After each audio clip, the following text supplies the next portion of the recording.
Una at higit sa lahat, sa aking minamahal na mga anak, Francis Jacinto,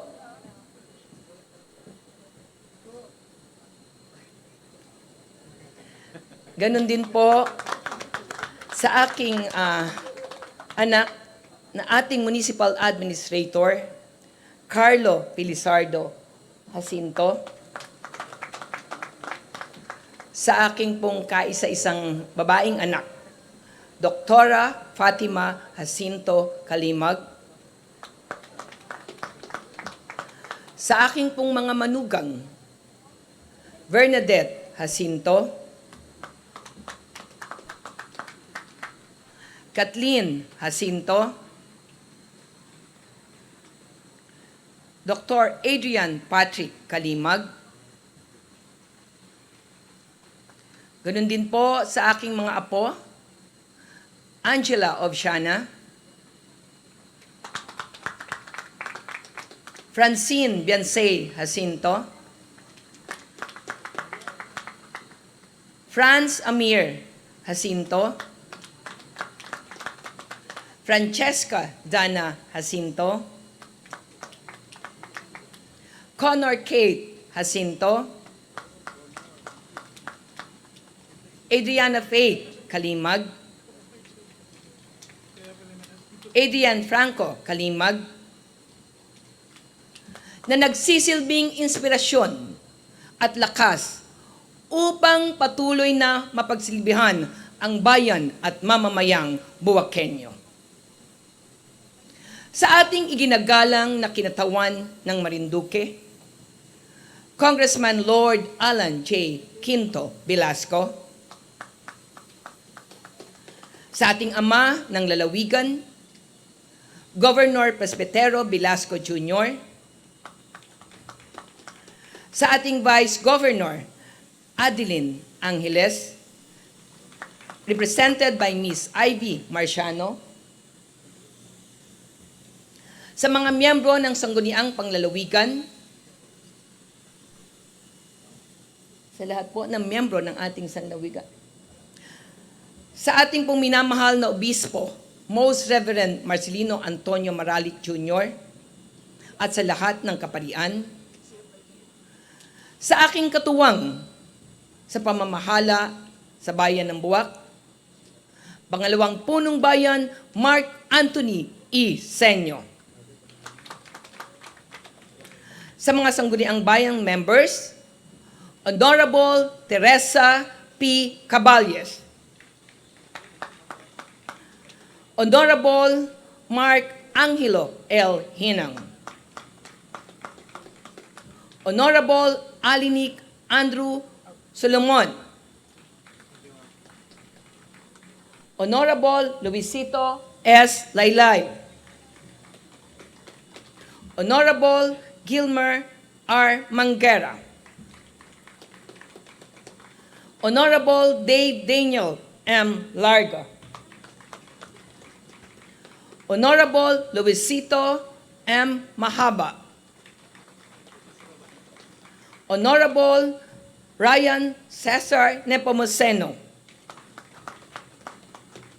Gagalang-galang Donna C. Miraflor, Gagalang-galang John Mark Hayag, our PCL President Jose Naril Manggol, ang Mayor po ng Buena Vista, Mayor Bong Shena, Vice Mayor David Bito, Gasan Vice Mayor Leng Baldo, Brigadier General Erwin A. Alea, sir, Brigadier General Kapulong, Infantry Brigade, PNP. PNP Provincial Director, Police Colonel Arthur Salida, sir. sa ating magigiting na kapulisan sa pangunguna po ni Police Major Argel Padilla, Bureau of Fire Protection sa pangunguna po ni Inspector Michael Ilaw,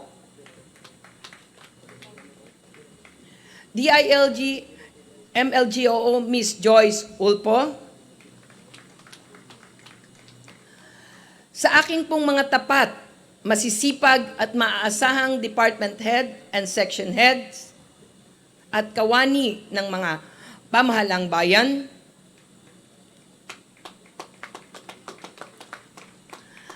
sa mga mahal ko pong 61 punong barangay at ang kanilang sanggunian at mga frontliners, tayo. Thank you po.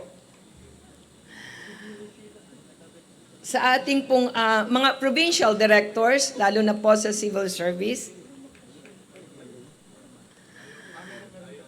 mula po sa mga national government agencies at mga partner civil society organizations, sa mga pribadong sektor, Department of Education, Boy Scout of the Philippines, Girl Scout of the Philippines, ganun din po sa ating mga PNP, Army, at syempre po,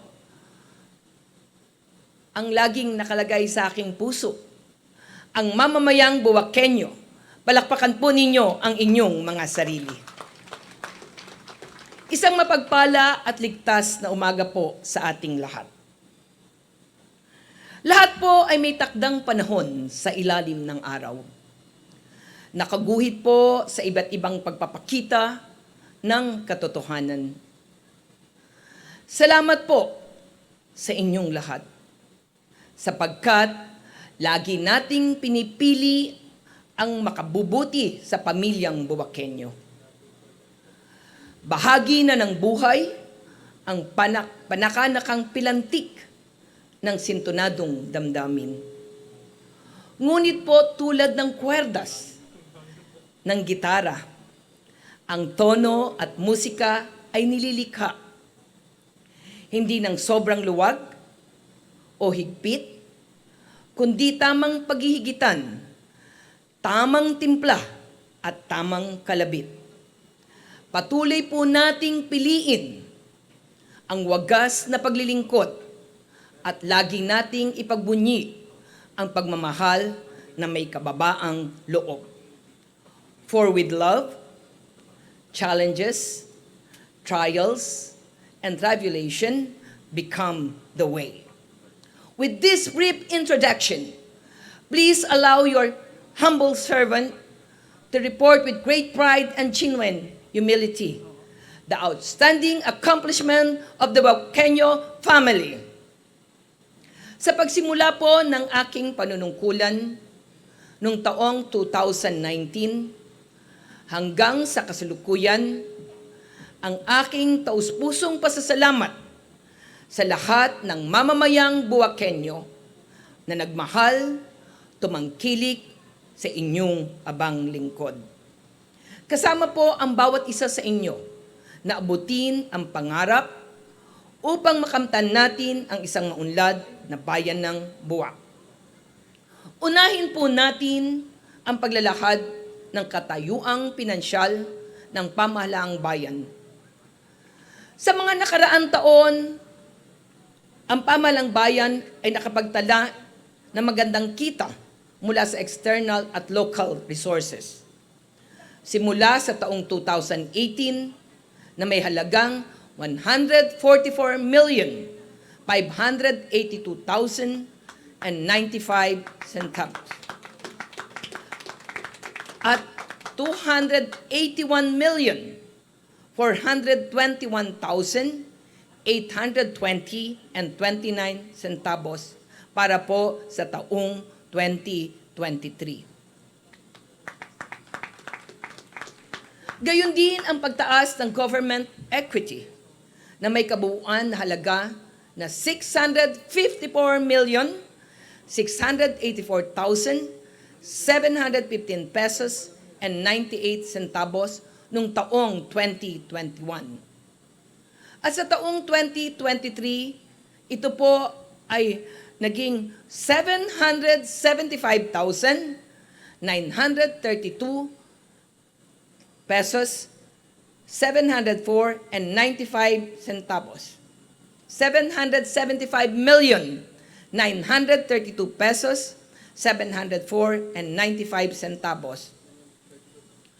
Ito po ay dahil sa sama-samang pagtugon at dedikasyon ng ating mga tanggapan mula sa Municipal Accounting Office na pinamumunuan po ng ating municipal accountant na si Ginang Micaela Potencia Ornedo. Palakpakan po natin siya.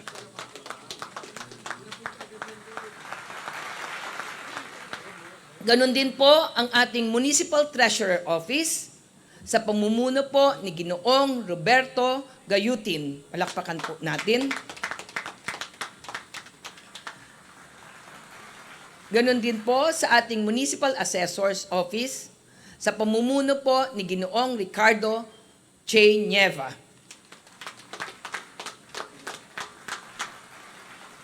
Our Municipal Budget Office sa pamumuno po ni Ginoong Bernilo Martiliano. At sa tanggapan naman po ng business permit and licensing section sa ilalim po ng pamumuno ni Ginang Maria Rosa P. Sumo. Kaya naman po, ang ating bayan ay nakatanggap ng mga awards katulad ng Consistent Passer ng Good Financial Housekeeping for the Seal of Good Local Governance. Passer din po tayo sa Unqualified Opinion for Financial Statement simula taong 2019 hanggang 2023. Atin pong binigyang pagkilala ang dedikasyon ng mga kawani ng Municipal Accounting Office. Sa pangunguna ng ating magaling na Municipal Accountant na 5 taon na ng National Officer at miyembro ng Board of Trustee ng Philippine Association of Local Government Accountant, PALGA, ang Municipal Accounting Office ay nakatanggap ng pagkilala bilang 2 times Outstanding Municipal Accounting Office sa taong 2014 at taong 2022 na iginawad ng Association of Government Accountants of the Philippines. Mga minamahal kong Buwakenyo, masasabi ko na isang karangalan na kayo ay aking mapaglingkuran. Batid ko ang pangangailangan ng bawat isa. Kaya't minarapat ng inyong abang lingkod na makapaglaan ng mga pondo na higit na makakatulong sa pagpapaunlad ng ating bayan, kaagapay ng ating masisipag na sangguniang bayan ng Buwak sa pangunguna po ng ating butihing Vice Mayor Mark Anthony E. Senyo. At ganoon din po sa mga masisipag na mga department heads, section head, at lahat ng empleyado. Para naman po sa sektor ng panlipunan, pangunlad o social development. Ang social development ay nahahati sa sektor ng pangkalusugan, nutrisyon, social welfare services, water work, disaster risk reduction management.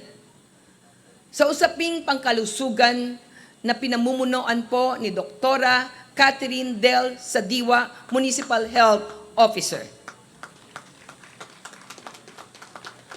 Naitala ang mga sumusunod na datos na siyang pangunahing sanhi ng top morbidity and mortality sa ating bayan.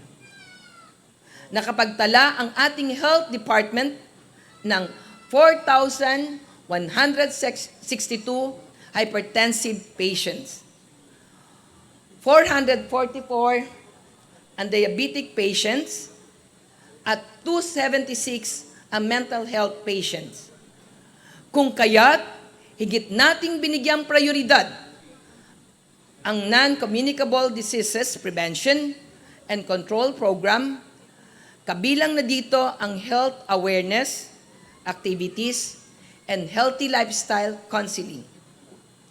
Sa taong 2022, naitala ang 262 na kaso ng TB at sa taong 2023, ito ay tumaas sa bilang na 322 na kaso. Dahil po dito, higit pa nating pinaigting ang implementasyon ng programa para sa prevensyon and control ng tuberculosis. At patuloy sa pagmamonitor at pagbibigay ng mga impormasyong makakatulong upang mapangalagaan ang kanilang kalagayan at maiwasan ang pagkalat nito sa komunidad. Naitala naman po ang pagbaba ng kaso ng sexually transmitted infection cases. Mula po sa datos na 97 cases noong taong 2022, ito po ay naging 22 cases na lamang sa taong 2023. Ang mga programang inulunsad para sa patuloy na pagbaba nito ay ang pagsagawa ng mga information dissemination at mga lectures on the prevention of sexually transmitted infection na pinungunahan po ng Municipal Health Office personnel. Binigyan din po ng prioridad ang paglalaan ng malaking pondo para po sa ating Municipal Health Office upang lubos nilang magampanan ang kanilang tungkulin. Mula sa humigit kumulang na 18 milyon sa taong 18 milyong piso mula sa taong 2022 ay itinaas po natin sa 27 million sa taong 2024 pang kasalukuyan. At alinsunod po dito ang pagpapatupad ng Republic Act 111223 o Universal Health Care Law. Ang inyong abang lingkod ay lumagda po noong January 2023. Sa Inter-LGU Commitment, kasama po ang lahat ng pamahalang bayan at lalawigan para po sa impormasyong ito, I commit because I care for everyone.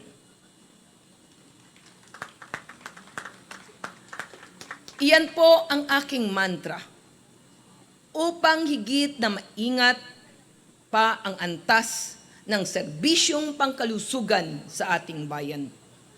Kaya naman po, naglaan tayo ng mga pondo upang maipatupad ang mga programa tulad ng mga sumusunod. Provision of 20 units computer for iClinicSys, 1 million. Purchase of 2 units patient transport vehicle, 1.2 million. Purchase of handheld ultrasound worth 600,000 pesos.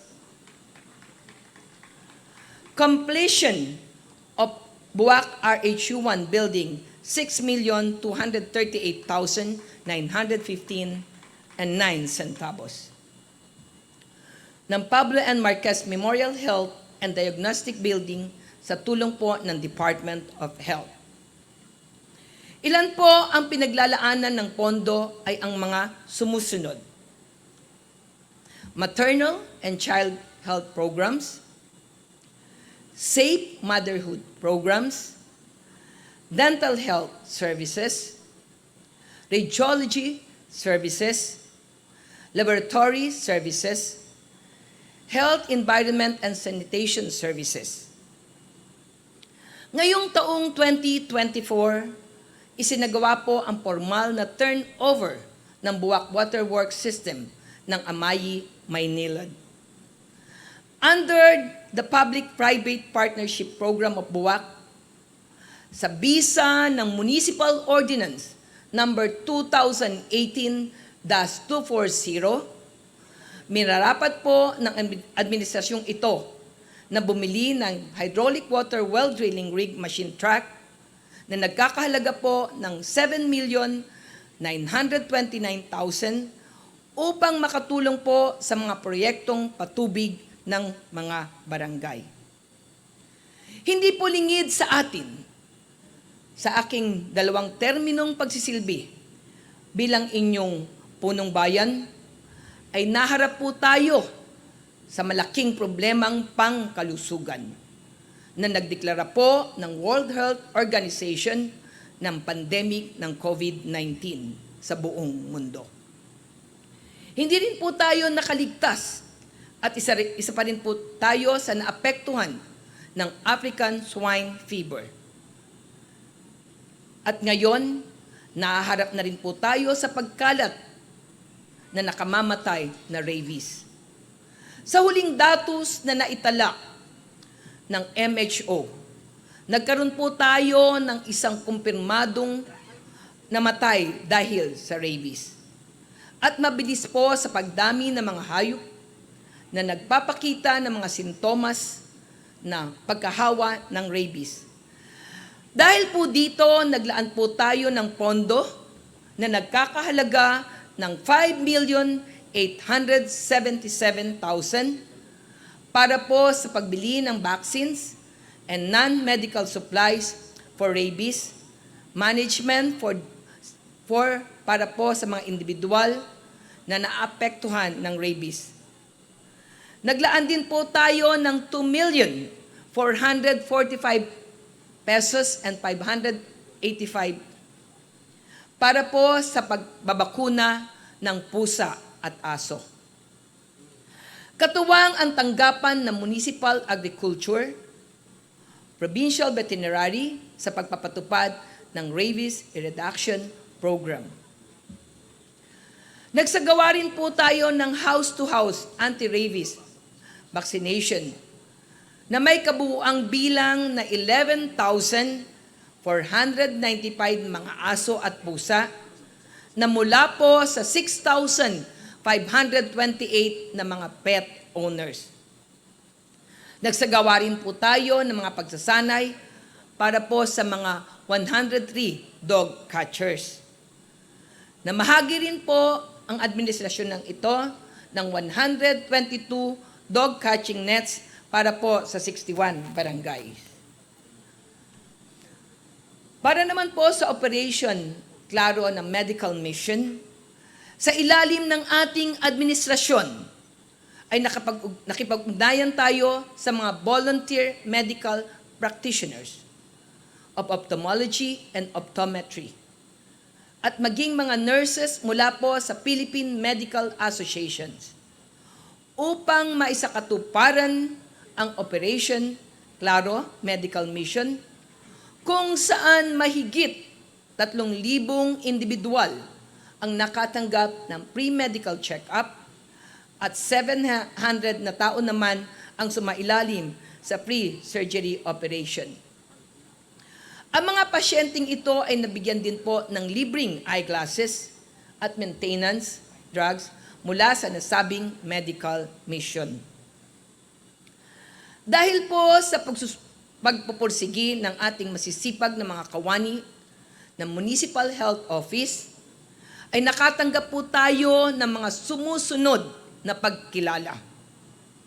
Natatanging bayan sa Marinduque at buong Mimaropa na may pinakamaraming nabakunahang bata para po magkaroon ng dagdag proteksyon mula po laban sa sakit na measles at rubella. Tumanggap din po tayo ng plaque ng pagkilala sa pagiging top 2 best performing municipality sa buong lalawigan ng Marinduque. Based on 2022 LGU Health Scorecard. Ang Buwak RH1 and 2 ay ganap na rin pong kinikilala ng PhilHealth at pinagkalooban po tayo ng Certificate of Accreditation bilang konsulta package provider sa ating lalawigan.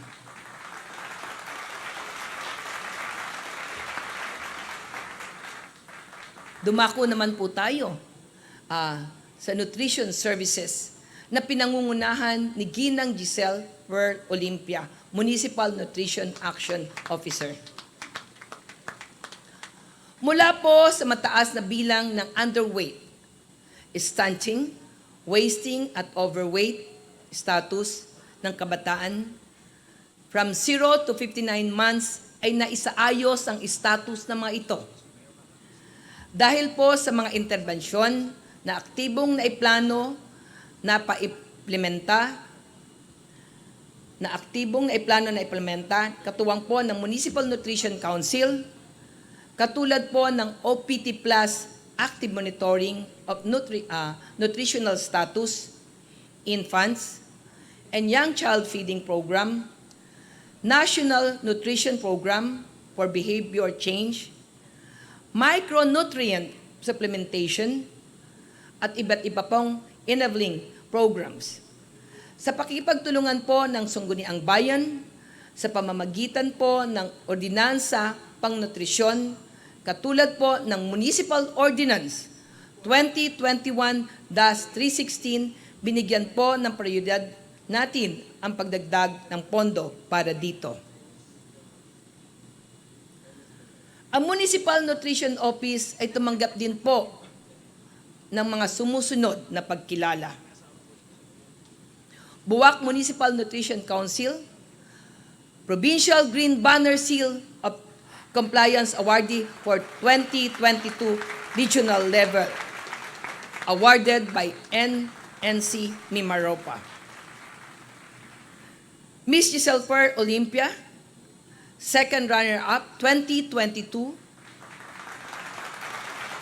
Regional Outstanding Municipal Nutrition Action Officer. Congratulatory resolution received from Sangguniang Panlalawigan. Sa social welfare services naman po, sa ilalim ng pangangasiwa ni Ginang Hazel Maureen Gonzales, ang ating social welfare officer ay naging katuwang natin sa mga programa. Municipal Scholarship Program,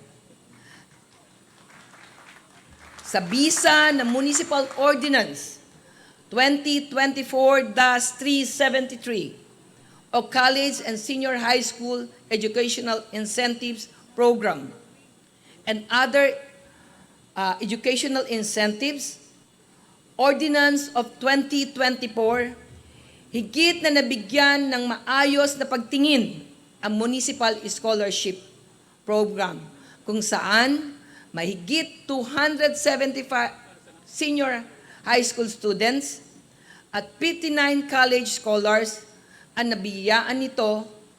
Nagkaroon din po tayo ng additional fund allocation na nagkakahalaga ng 2 milyon para po sa college scholarship program ngayong taon. Sa taong ito, kinikilala din po natin sa unang pagkakataon sa kasaysayan ng Buwak Municipal Scholarship Program, ang 14 na municipal scholars na nagsipagtapos, kung saan po ang 8 sa kanila ay cum laude.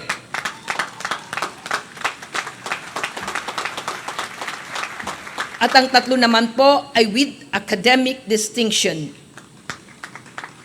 Ipinagmamalaki ko pong ipakilala sila sa inyo, ang mga municipal scholars na ito, mula po sa batch 2024, maaari po bang tumayo dito sa aking harapan? Number 1 po ay si Eunice M. De La Rosa, Bachelor of Arts in Political Science, cum laude.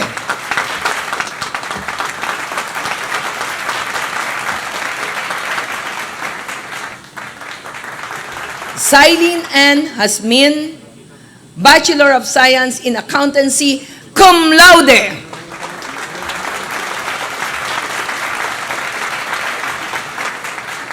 Paul Vincent Linesis, Bachelor of Science in Business Administration, cum laude.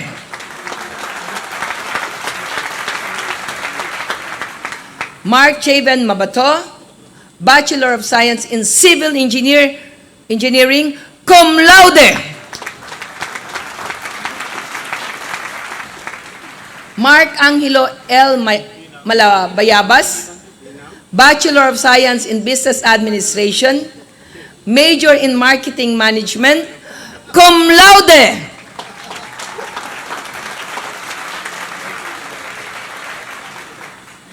Mary Joy J. Marang, Bachelor of Secondary Education, Major in Social Studies, cum laude.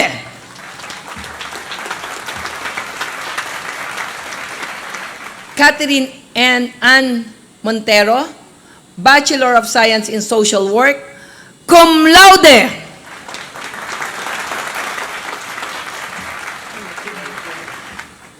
Lenny F. Nite, Bachelor of Arts in English Language Studies, cum laude.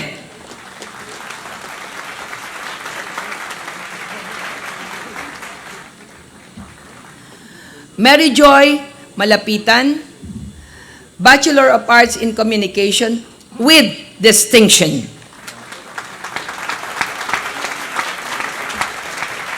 Giselle N. Maring, Bachelor of Science in Business Administration, Major in Financial Management with distinction.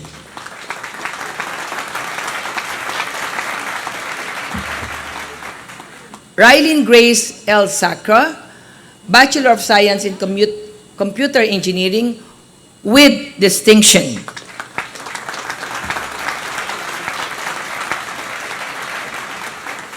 Claudine Monique M. Harabe, Bachelor of Science in Law Enforcement Administration with distinction.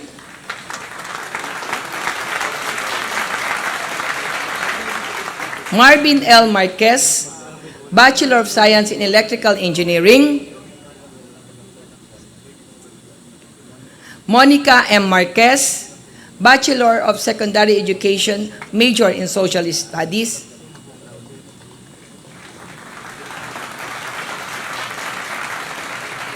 Maraming salamat po.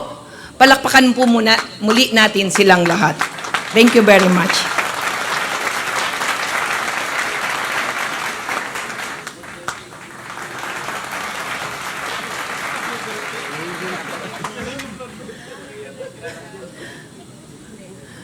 Mga programang katuwang ang mga national government. Una po ay ang ating Balik Probinsya Program. Sa Balik Probinsya Program, dulot po na nakaraang pandemya, ipinasa po ng Sangguniang Bayan ang Resolution number 2022-49 kung saan binigyan ng authorization ang inyong abang lingkod na lumagda ng isang Memorandum of Agreement, MOA, upang makipag-tie-up po sa Balik Probinsya Program dulot po ng pandemya sa Department of Social Welfare and Development para po sa Balik Probinsya sa Bagong Pag-asa Program. Nagkaloob po ang pamahalaang bayan ng Buwak Transitory Family Support Package na may kabuuang 3.5 million pesos para po sa taong 2022, kung saan po nakatanggap ang 35 pamilya na nagkakahalaga po ng 100,000 bawat pamilya. Ang taong 2023 naman po ay nakatanggap din po ang pamahalang bayan sa halagang 3.5 million na ipinamahagi naman po natin sa 71 families sa halagang 50,000 pesos para po sa bawat beneficiary. Gayun din naman, sa 65 pamilya na nabigyan po ng livelihood settlement grants na may kabuuang halaga na 3 milyon na nakatanggap din po ng 50,000 bawat beneficiary. Ang DOLE Integrated Livelihood Programs, katuwang po ang Department of Labor and Employment. Nariyan po ang programang Tulong Pangkabuhayan ng Butterfly Starter Kits na nagkakahalagang 1,102 pesos, 236 at Sari-Sari Store na may halaga po na 1.5 million pesos.